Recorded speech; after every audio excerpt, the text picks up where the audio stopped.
What's up, what's up, what's up? It's your man Chazz Ellis once again giving you the information that you asked me for.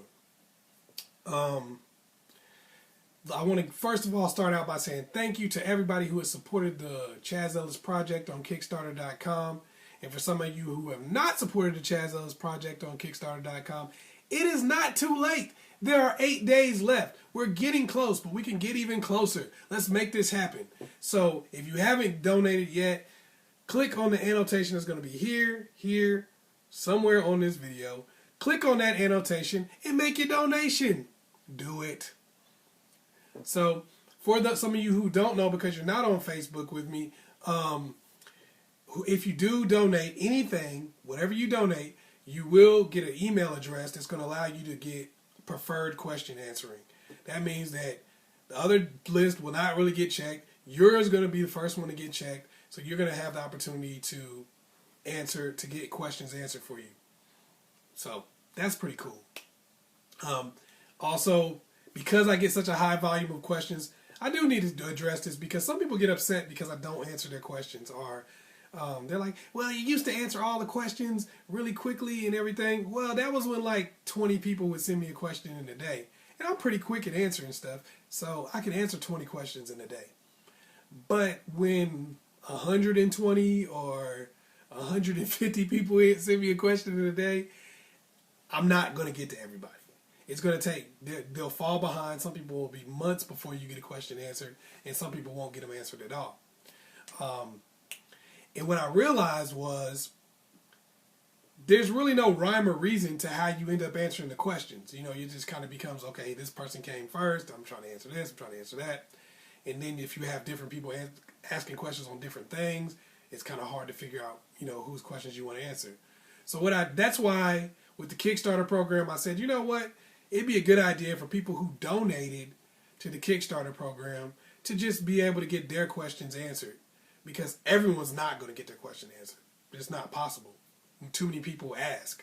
So I figured it would be nice to say, if you donated, you get it on the ground floor. You get your questions answered, because not everybody's going to donate. It's going to be, you know, a way smaller number of questions on a daily basis. So it's going to be so much easier for me to answer them.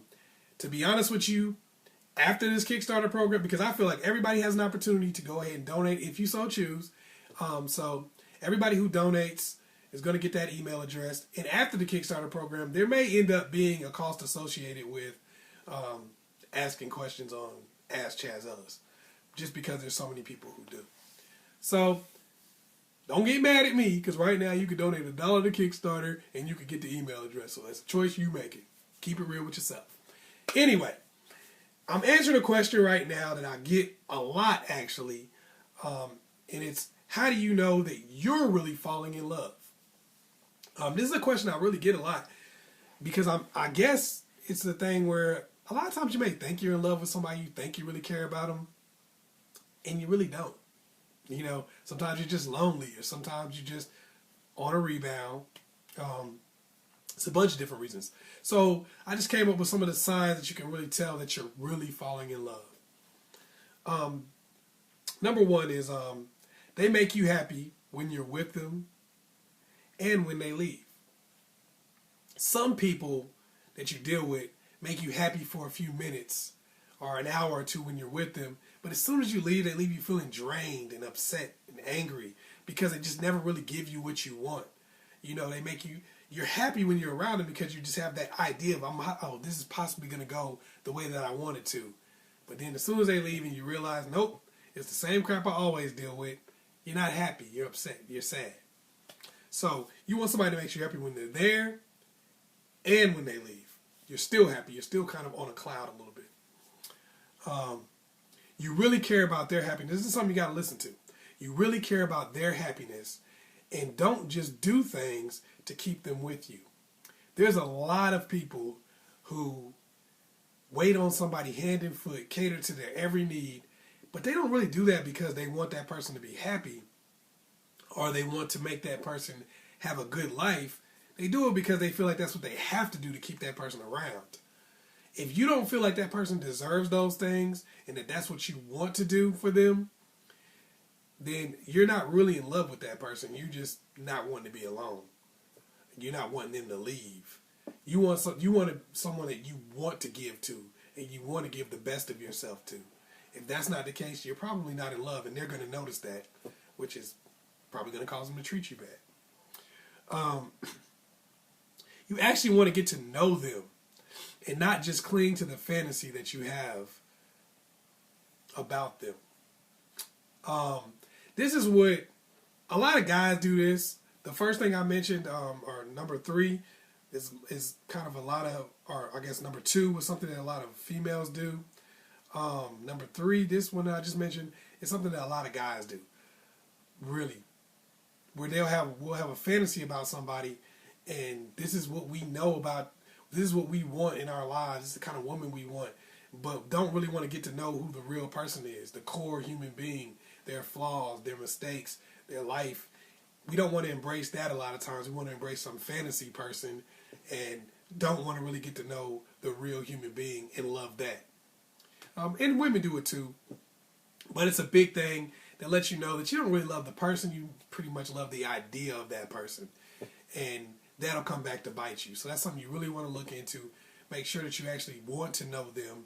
And as you do get to know them, you love what you learn about them, even if it's not so good. Number 4, the relationship is about who they are, not how they are different from your exes. A lot of times you get in a relationship with somebody, and it's not necessarily about how good they are, how well they treat you, or what kind of person they are. It's usually like a comparison and contrast thing, like, well, they're way different from my ex. Well, there's a reason why you dated your ex. So you may not necessarily want to be with somebody that's totally 100% different from them.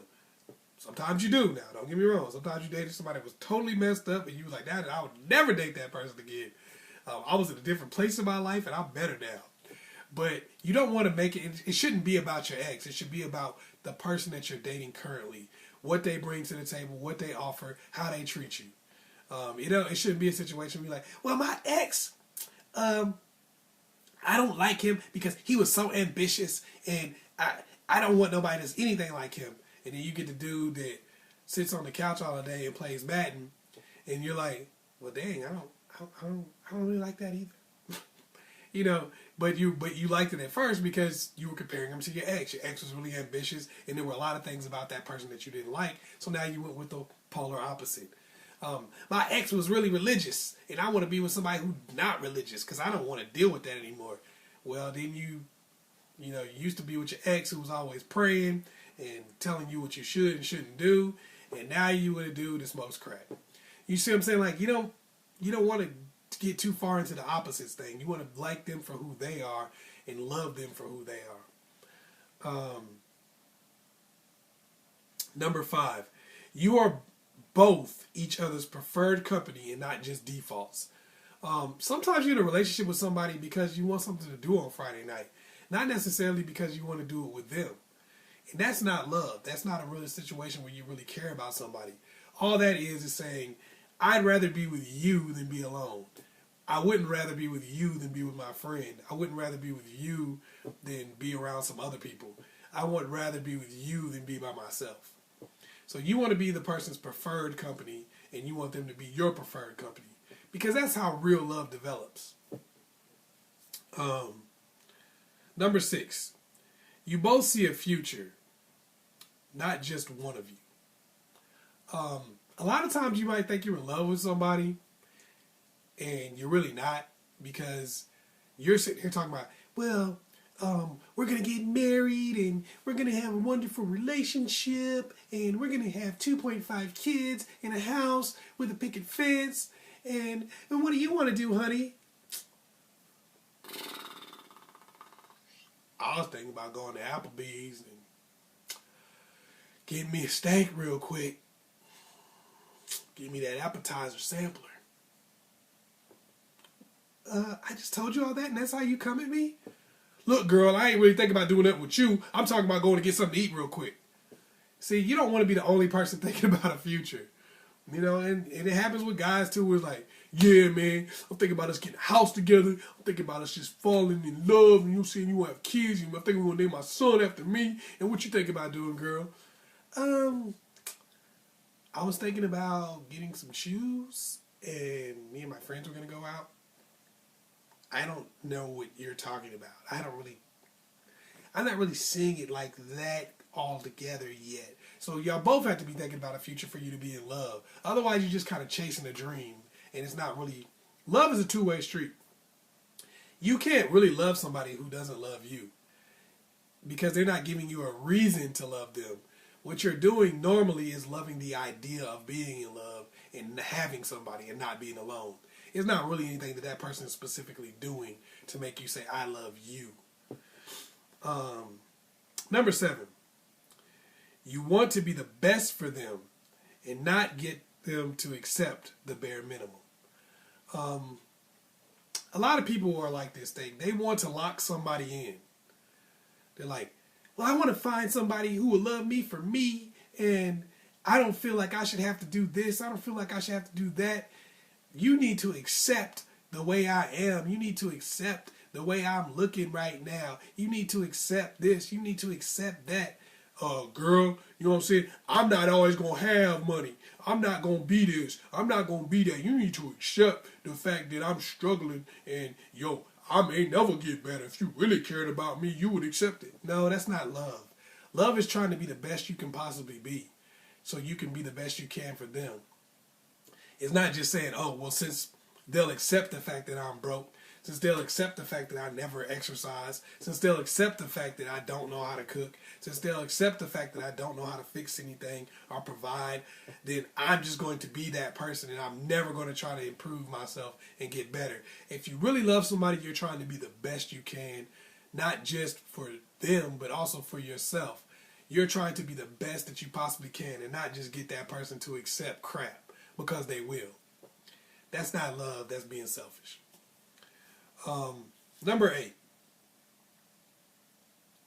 You are not looking for reasons to leave, but celebrating reasons to stay.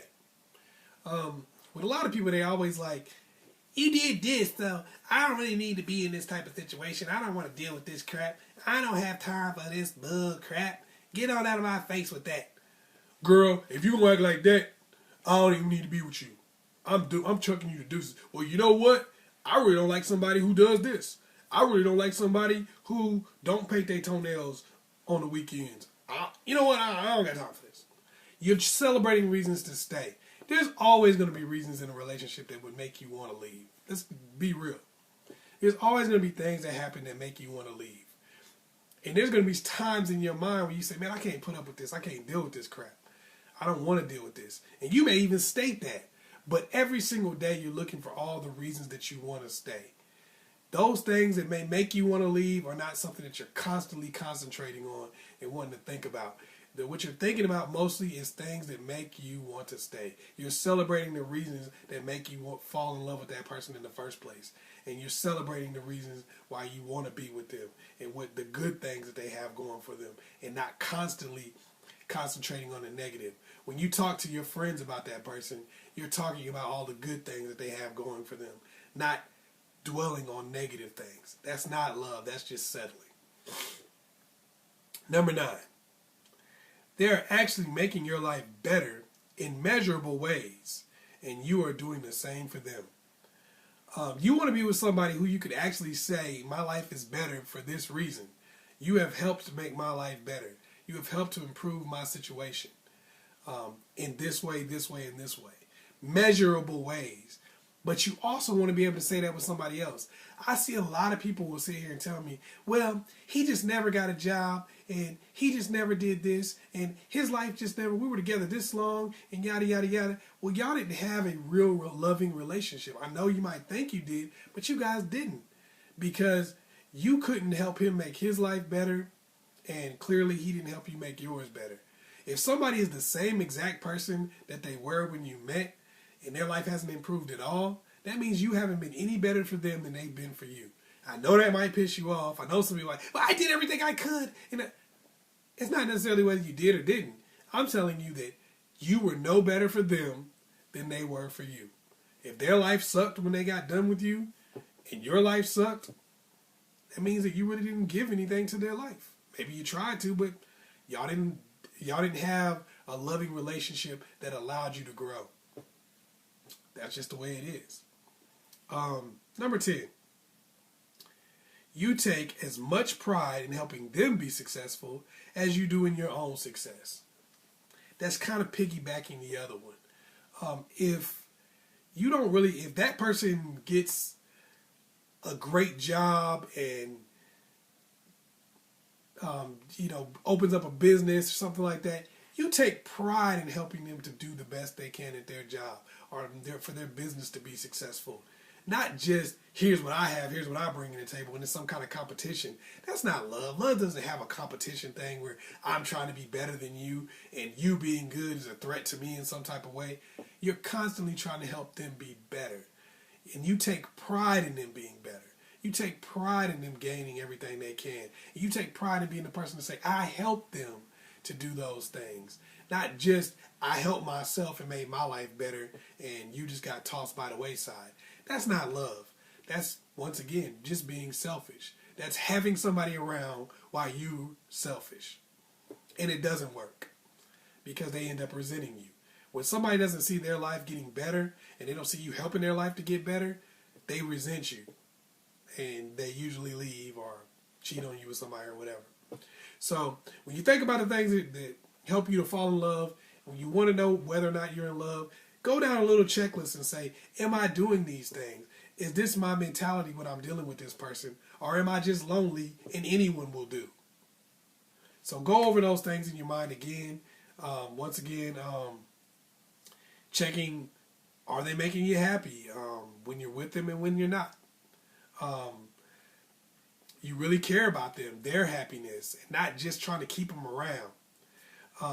Do you actually want to get to know them, or is it just like this is my fantasy person and hopefully you fall into that? I don't really want to know for sure. Is a relationship about you and them and what kind of person they are, or is it about them being different from your ex? Are you comparing them to somebody else constantly? Are you both each other's preferred company, or is they just somebody that you like to be with on a Friday night because you don't want to be at home eating Haagen-Dazs, or you don't want to be at home beating at the internet porn? Are you really just wanting to be with them? Do you both see a future together? Or are you just constantly talking about a future and they're talking about going to get some McDonald's? You don't want to be in that situation because that makes you feel bad and makes you feel like you're out there on a limb by yourself. Do you really want the best for them?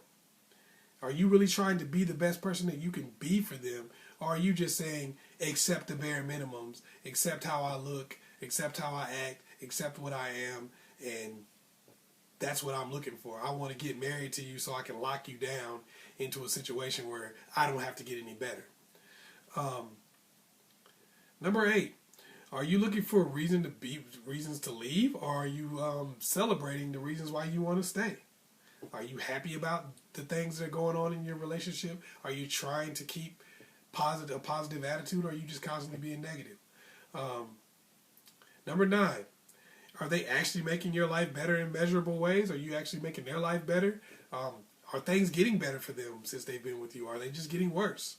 Do you see you helping them to get better? Or are they just constantly, falling off?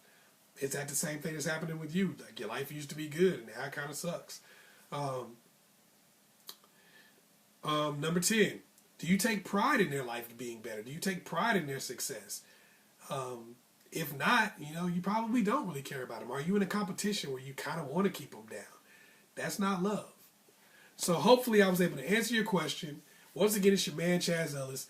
Please hit up Kickstarter.com. It's the Chazz Ellis Project on Kickstarter.com. Make your donations. We only got 8 days left. We're getting close. All you guys got to do is make those donations. Like I said, it's going to help me to do some skits. You're going to see a lot of cool, funny stuff that's coming up on the Chazz Ellis Project. You're going to love it. It's going to be worth every penny of it. I promise you that. Hit me up on the Kickstarter.com, the Chazz Ellis Project. Also, some of you guys keep hitting me up on AskChazzEllis on Facebook. There's a lot of discussions and things that go on there. So, also, make sure you like and subscribe. Like and subscribe. Do it. And share this video with your friends. Some of them need to know this information too. And Peace.